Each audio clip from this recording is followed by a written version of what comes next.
Kita beralih ke informasi lain, TNI Angkatan Laut sambut armada baru KRI Rigel di perairan Sabang, Aceh. Tim Liputan Net mendapat kesempatan pertama melihat kapal survei canggih tersebut tiba di wilayah Indonesia.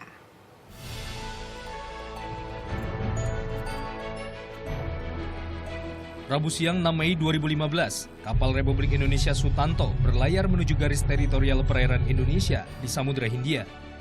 Mendampinginya, KRI Wiratno berjajar dalam formasi. Turut bergabung pesawat CN-235 Maritime Air Patrol yang terbang rendah. Ini adalah tradisi selamat datang ala TNI Angkatan Laut, khusus menyambut armada terbarunya, KRI Rigel. Setelah berlayar selama 5 minggu dari Prancis, akhirnya KRI Rigel memasuki wilayah Indonesia.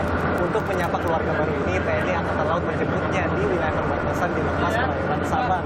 Saya beruntung bisa menyaksikan aksi seremonial ini langsung dalam pesawat CN-235 yang ikut formasi gerakan.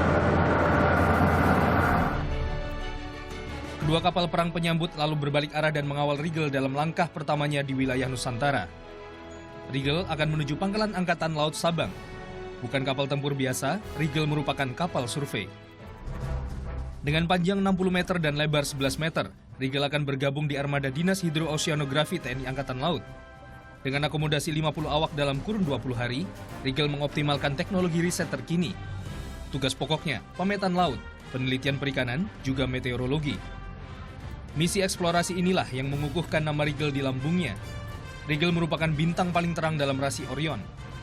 Dibeli dari galangan Osea di Prancis seharga 560 miliar rupiah, kapal ini dilengkapi kapal selam robotik dan fasilitas laboratorium. Tak salah bila Rigel diganjar predikat laboratorium apung paling canggih di Indonesia.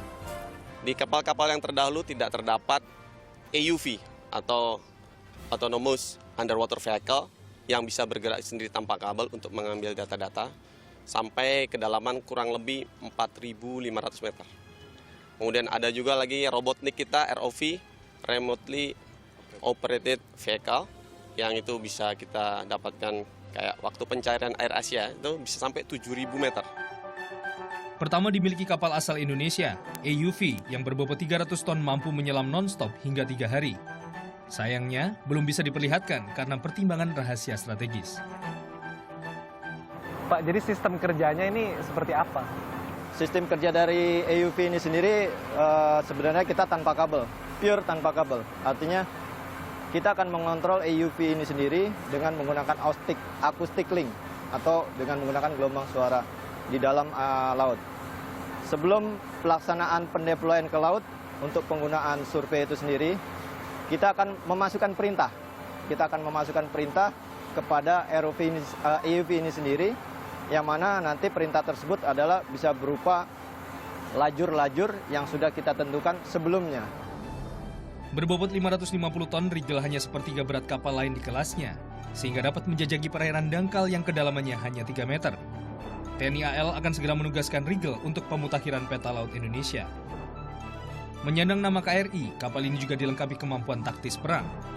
Sejumlah pos senjata api siap beraksi ketika bertempur. Meski kapal ini merupakan kapal survei, jangan anggap bahwa kapal ini tidak mempunyai perlawanan.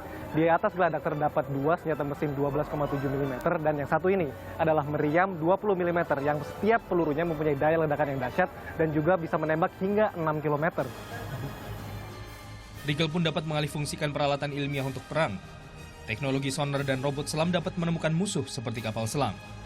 KRI Rigel rencananya akan diterima secara resmi pertengahan bulan Mei di Jakarta. TNI Angkatan Laut juga menunggu satu lagi kakak kembar Rigel yang rencananya rampung akhir tahun ini. Wibisono Notodirjo, Tamagi Malaya, melaporkan untuk NET.